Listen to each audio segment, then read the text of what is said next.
Hey everyone, welcome back to the Deep Dive. Today, we're going to be taking a deep dive into Brennan Gerald's Bio-Hemp 992 Manifesto. So this manifesto, it's really causing a stir in the design world, and for good reason. Gerald, he's just stepped into the role of creative director for New Balance's 992 division, and this manifesto, it's like his grand vision. It's not just some boring business plan, though.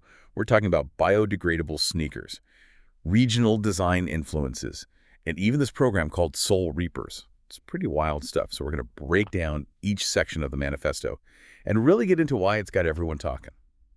You know, it's really interesting how Gerald is taking this idea of sustainability and weaving it into the cultural fabric of the 992. It's not just about being eco-friendly for the sake of it. He's actually finding a way to make it feel authentic to the 992's heritage while still being totally cutting edge. It's appealing to this new generation of consumers who care about the environment but don't want to compromise on style or authenticity. Yeah, exactly. It's not like they just slapped a green label on an existing product. This is a complete reimagining. Yeah. And you really see that in the vision and value creation section. He talks about using hemp for the uppers, natural rubber soles, and even dyeing those soles with plant-based pigments. And then there's this talk about algae-based soles down the line. It's like he's thinking years ahead. Oh, absolutely. And he's not just focused on the materials themselves. He's really pushing for this whole circular economy model for the Bio-Hemp 992. So he's introducing a modular design, which means that worn-out parts can be replaced, which obviously extends the lifespan of the shoe significantly. Right. And then on top of that, you've got the Soul Reapers program, which is all about incentivizing customers to actually participate in this circularity. Okay, let's talk about Soul Reapers for a second, because I think that name might conjure up some interesting images for people. Can you break down what that program is really all about? Yeah, it's actually a loyalty program, but it's way more than just earning points for purchases. With Soul Reapers, you get rewarded for repairing, renewing, or even recycling your old 992s. So you earn points that you can use for discounts on the new Bio-Hemp 992s. You can get early access to limited edition drops, or even donate to environmental organizations. So it's like they've gamified sustainability in a way that actually feels kind of cool, not just some marketing gimmick. And it really feeds into that whole cultural connection we were talking about. It's not just about selling shoes. It's about creating a community around shared values. Exactly. And that community-driven approach is really evident in the strategic growth approach he outlines in the manifesto. He's completely ditching that typical mass production model that so many brands rely on. Instead, he's focusing on limited edition releases, which makes the shoes feel more exclusive.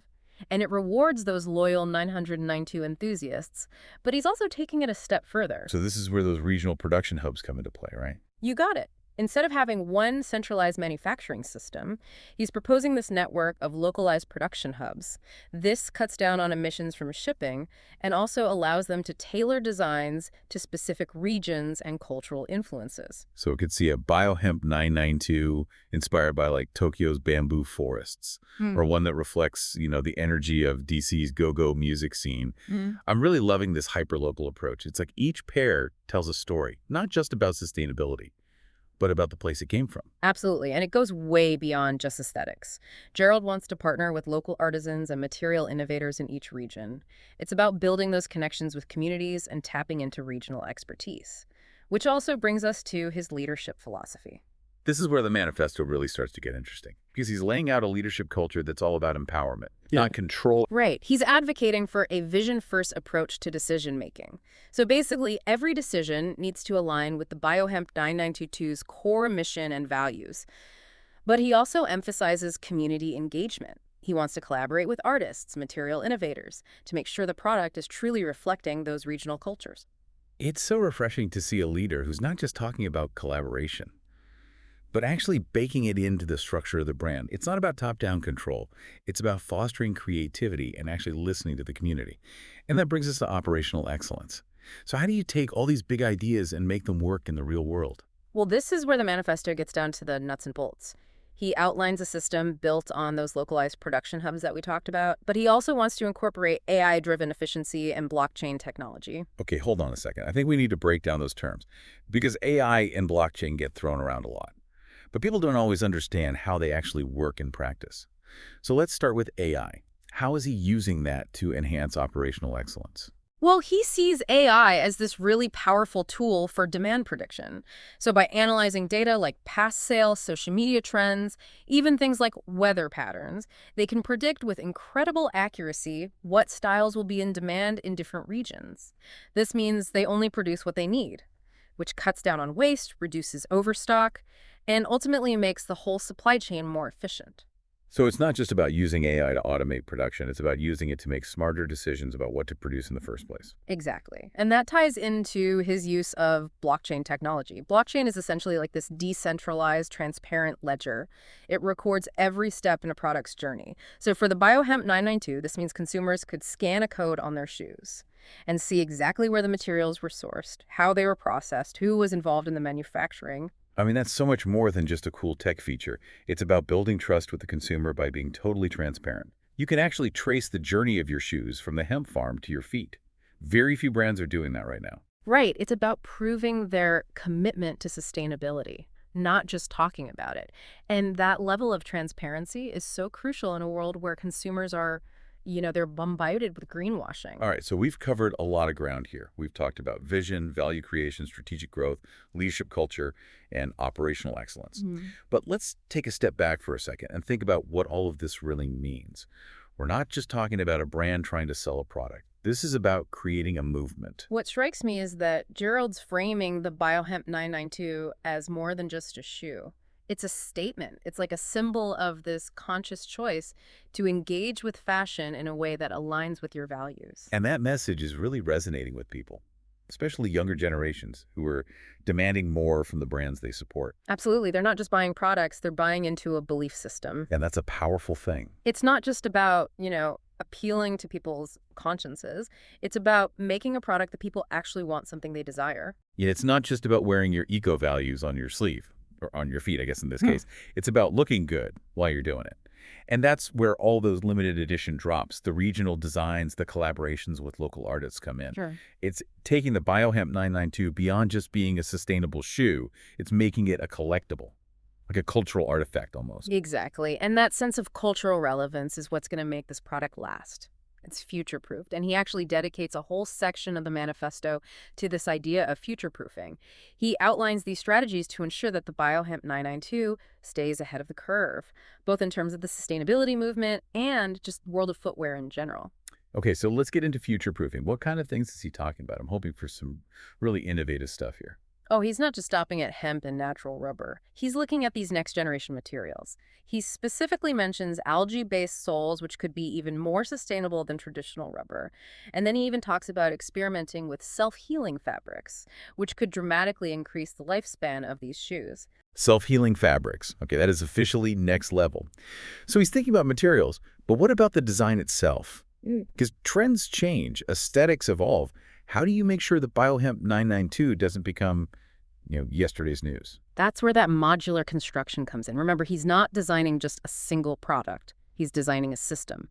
So with this modularity, they can make updates, tweaks. They can even completely overhaul the design without having to scrap the whole shoe. So as trends change, they can adapt. They can incorporate new materials, new design elements, but they're still staying true to that core idea of sustainability and circularity. I'm seeing a real theme here. Adaptability. It's not just about creating a product that's sustainable today, it's about creating a product that can change and evolve to meet the challenges of tomorrow. Yeah, and that kind of foresight is essential in an industry as fast-paced as fashion. Right, exactly. It shows a deeper understanding of what sustainability really means. It's not just a trend, it's this ongoing process of improvement. He even talks about incorporating feedback from that Soul Reapers community, using their insights to inform future designs and sustainability initiatives. That's a really smart move. It closes the loop on the feedback cycle, Mm. and it makes those consumers part of the process. It's a great way to build brand loyalty and make sure the Biohemp 992 stays relevant to the people who are actually wearing it. Yeah, and it's a real testament to his collaborative leadership style. He's not just calling all the shots from the top. He's creating a system where feedback and innovation can flow back and forth between the brand and the community. Going through this manifesto, I'm really struck by how much emphasis Gerald puts on the human element. It's easy to get lost in the technical details of sustainability, but he always brings it back to the people, the consumers, the employees, the communities involved in the production process. It's really refreshing, isn't it? This isn't just some cold, calculated business plan. It's a vision for a more human, more ethical way of doing business. He even talks about wanting New Balance to be voted best place to work by 2040. It's a small detail, but it says a lot about his values. It shows that he's not just thinking about profits. He's thinking about the well-being of everyone involved in the Bio-Hemp 992 ecosystem. And that's what makes this manifesto so compelling. It's not just a blueprint for a sustainable shoe, it's a blueprint for a more sustainable future. Yeah, he's challenging us to rethink our relationship with the things we buy, the companies we support, and how our choices affect the world around us. It's like a call to action disguised as a business plan. And I gotta say, I'm totally on board with it. I feel inspired. Yeah. It's like he took this iconic shoe, the 992, and turned it into a symbol for change, a symbol for a more conscious, more sustainable way of life. And he's not just relying on idealism. He's got a concrete plan, a system designed to make it happen. It's that combination of visionary thinking and practical execution that makes this so impactful. Yeah, he's not just dreaming big. He's showing us how to make those dreams a reality. And that's a powerful message. He's basically saying, we don't have to choose between style and sustainability. We can have both. Right. And we don't have to settle for the way things are. And I think what's so brilliant is that he's making it cool. He's making it desirable, even collectible. He's tapping into that human need to be part of something bigger than ourselves, to express our values through the things we buy.